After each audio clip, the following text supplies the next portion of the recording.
guess. Oh, brake. Yeah, it's on.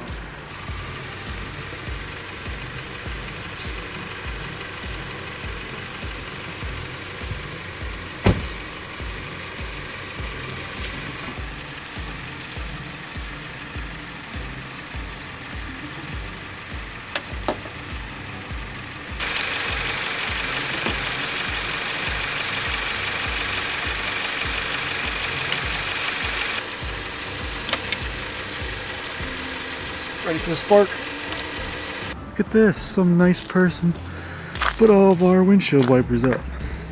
I'd already cleaned off the Subi after the snow hit, but I still figured I'd put them up anyway in case it gets a little bit more snow coming in. But I'm surprised the car looks this clean after all of that. So as you've probably noticed, this clip is a lot different than the one that you saw before, and that is because I had to go run out and do something quick with my car and just wanted to get it fixed up so that I could get back to recording some videos for you guys, because the whole scenario was that I hadn't driven my car for about 2 weeks, and I came to start it up. The lights were still on, but sometimes, I'll show you guys.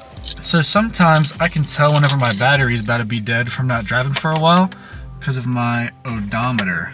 So right now, whenever I start the car, I still have my lights on, so all the lights are gonna come on. But specifically, this light right here, whenever that light gets super dim, that's how I kind of know like my battery's gonna be dead. So anyways, I came up to start my car and I saw that and I was like, uh-oh, my battery's gonna be dead because I hadn't driven this car in a while. So then I had an exam that week. Couldn't really touch the car, so now I finally was able to fix it. All it really needed was a jump. I think it was just because I hadn't driven it in a while that the battery just discharged. It's also like middle of winter here, as you guys saw from all the snow on the ground. So one thing I like to do just to make sure that the battery is charging, and that it's not like an alternator problem or something, because I did have some problems with the alternator in the past, is for any of y'all that have a access port, it's pretty easy to go in there and be able to tell what your battery voltage is. I wish I had a multimeter because that would be a lot easier because it doesn't rely on the car having charge. But after I jumped the car, this was a good way that I could check to see if it was charging. So I have an older gen access port, but you can just go into live data here. Oh, I think I need the key on. Then we can just go in, check our battery voltage. As you can see, probably in need of a version 3 access port. So right now we're at 11.5. I don't think that's great, but let's start it up. So now with the car started, we can go into battery volt, and it's around 14.2. So I'm pretty sure your car is supposed to be around 14.2, 14.5 is like, whenever you're driving it around, that's what it should be. So whenever I had first jumped the car, it was sitting around like 11, 12, 13, because it had to charge up. But now after driving it around for like 30 minutes, it's finally back up to, oh, I just tapped it. But now it's finally back up to like the 14.3, 14.5 range. So at least I know that it was just the battery that got discharged, because the last thing that I wanted to do was have to run out and buy another battery. But I knew it would be coming sometime soon that something like that might happen, so I wasn't very surprised because I bought a very cheap battery. It was Value Craft. I think it was like one of the cheapest batteries that they had there to buy. So that's a lesson to you. Don't buy the cheapest battery, because, I mean, at least for my car, I don't always drive it all the time. So in this scenario where I'm at school, I really only drive it like every 1 or 2 weeks. So neglecting it for that long in the cold and all the scenarios combined together can make it so I'm stranded. But luckily, Victoria gave me a jump. So now on to the premise of today's video. So if you guys saw like my complete audio overhaul, I put in the Apple Carplay, put in new speakers in the front and the back, and I put a big subwoofer in the back. Now here's my dilemma. We'll go to the back real quick. So as you can see back here, I got my amp, which is kind of sitting a little bit loose back here, and then the big boy sub. So what's been happening is whenever I'm like driving around or something, I'm pretty sure that a cable is coming loose back here, whether it's like a speaker cable, a wire, something between the amp and the subwoofer, because I like hit a bump sometimes, or I'll go around a corner, something that would like shimmy everything in the trunk, and then the sub goes out for a second, like it'll be like doom doom doom, and then all of a sudden it'll cut out and it's just the audio. Then I'll hit like a bump or something, and then it'll like come back on, or sometimes it just goes in and out. So what we're gonna do is just reseat everything. Maybe try and find a more permanent solution. I don't know. So let's get this junk out of the way and then we'll go tackle the sub and everything. All right, let's pull out our amp. So this is what our amp looks like. We got our 2 speaker wires on this side. Then all of these come from up front, besides like the ground wires. So I think what I'll do is I'm just gonna reseat these because they're really quick. Actually, this one might be the whole reason. This red one might be the whole reason why it's been having problems, but we'll just do everything just because. But I think that wire was loose, and maybe I should try and find a way to like keep these on here a lot better, because they slide off really easily. So I could see how like, but they slide off really easily, so I could see how like that could cause it to go out. But we're just gonna reseat these really quick and also do this, and I'm hoping that should fix the sub. I know on the sub those aren't loose because you can probably see over there a little bit. We did a really good job at making sure that they're on there really good, so I'm not worried about that as much, but we can also double check it. So yeah, I mean, sub looks good. I think it really is just these that are popping out, but I'm gonna go ahead reseat these ones anyway. I mean, these ones look pretty good too. Like, these ones are really good in there. Same with like this gray wire, it's in there really good, but the red and the black I think need redone, so we'll do that quick. Okay, so already reseated these, so hopefully those are good. Now we just got these ones up top. Okay, so I guess it wasn't in there that good. Oh god. You know, let me disconnect the battery quick, because I don't want to blow something up. Okay, so I know you guys don't have the best shot at this, but it's just a matter of loosening a screw, shoving the wire in, and then tightening it. So, nothing crazy.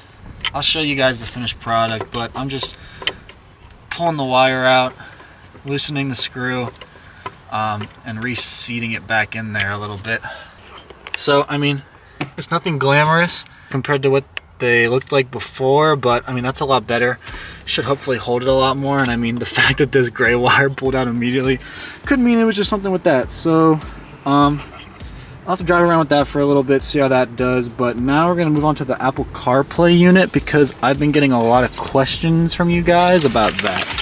Okay, so I've been getting a lot of questions about this Apple CarPlay unit and like how it's installed and different things like that, because I know my other video I did didn't go super in depth. It was kind of more of just like me installing it, testing it out, giving my opinion of it. So we'll rip it apart a little bit, and I'll just kind of show you guys like the basics of how it does work. So for anyone who had questions about that, we can do that. Okay, so it's pretty simple to take out this plate. So what I like to do is pop out this cup holder a little bit, because it can help you get this left side. And I'm pretty sure there's 4 pins in this. There's 1, 2, 3, 4. And I like to get this top part out first. Or if not, once you get a corner out or something, you can grab from the center and it'll all just kind of pop out. I guess it's 6 pins. You got 1, 2, 3 on each side. So once that's out, we're kind of already down to the nitty-gritty of it. Mine is a little bit jerry-rigged in there. So the default head unit that comes in this car relies on 4 screws.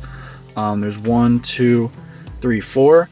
But this universal adapter that they sent with this didn't fit, and I didn't feel like ordering new adapters or anything like that. So the way that I'm doing it is I did a very bad cut job on the metal adapter on both sides, just so that way it would fit.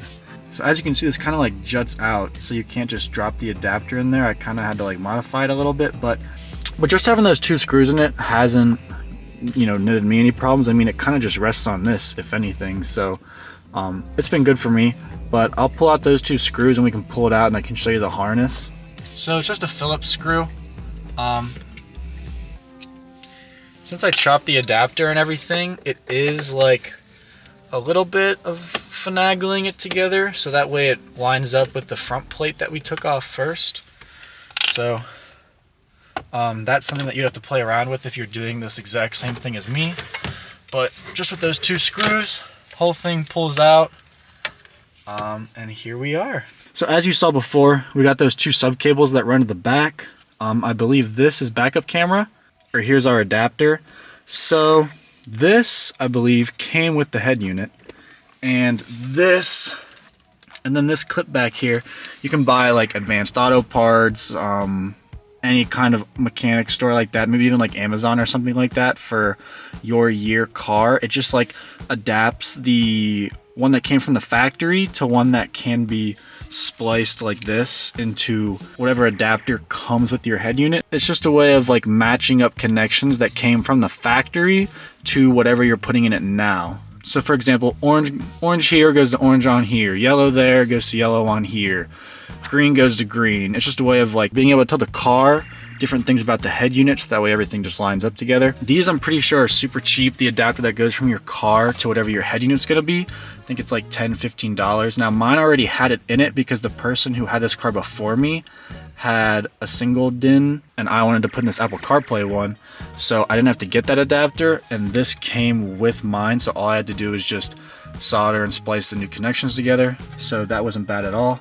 Everything else, like my backup camera that I have with this and the subwoofer, all is just ran up and behind. So up underneath the footwell, I have it like zip tied under here. Then I pulled up this plastic piece right here. Since it runs the whole way to the back, you can just tuck all your wires under there, which is what I did. And that just continues the whole way to the back. And these back seats come out really easily, but there's a bolt like that on each side, so it's just 2 bolts. Then the whole entire back seat comes out, and I tucked it up underneath the armrest. It can go straight to the back. So that's kind of how it works for me.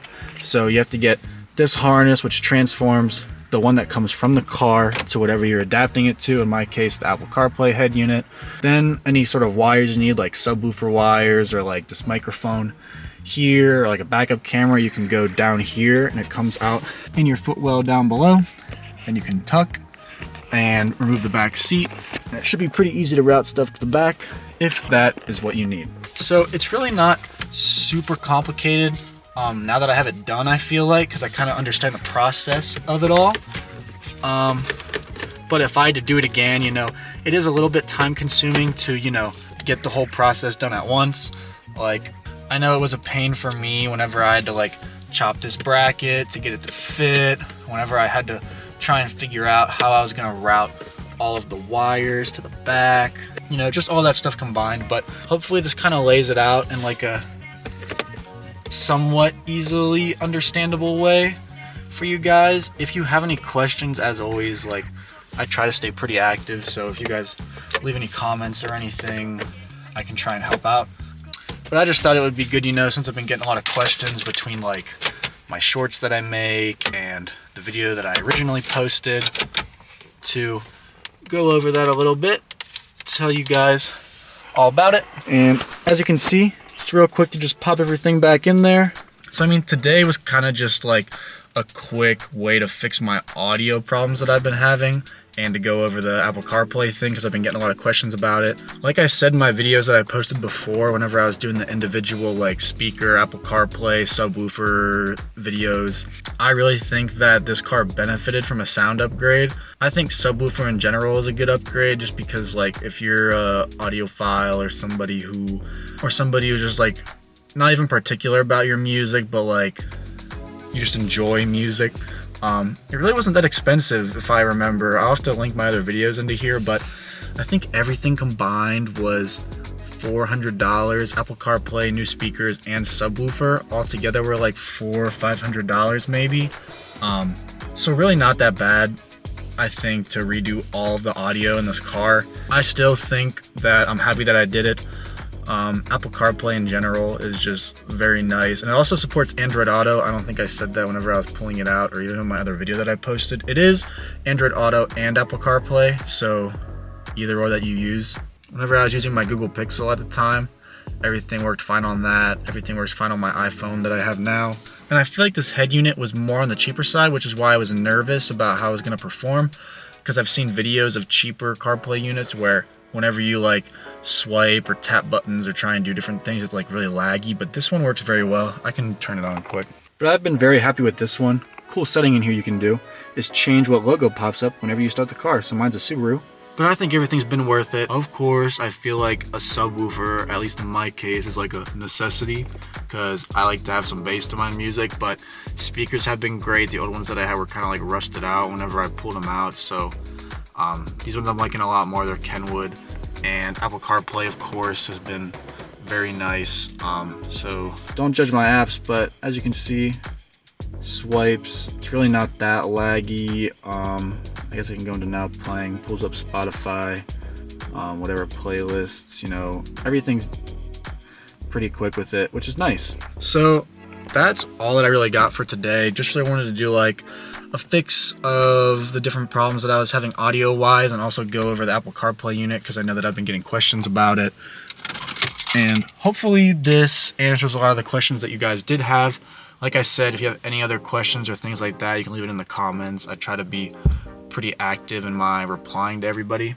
Hope you learned something, enjoyed this video, like or dislike. Make sure to subscribe. We just passed 500 subscribers, which I can't believe, so thank you guys for that. Hope you guys enjoyed this video. I got some more fun stuff coming in the future, hopefully. But yeah, we'll see you guys in the next video.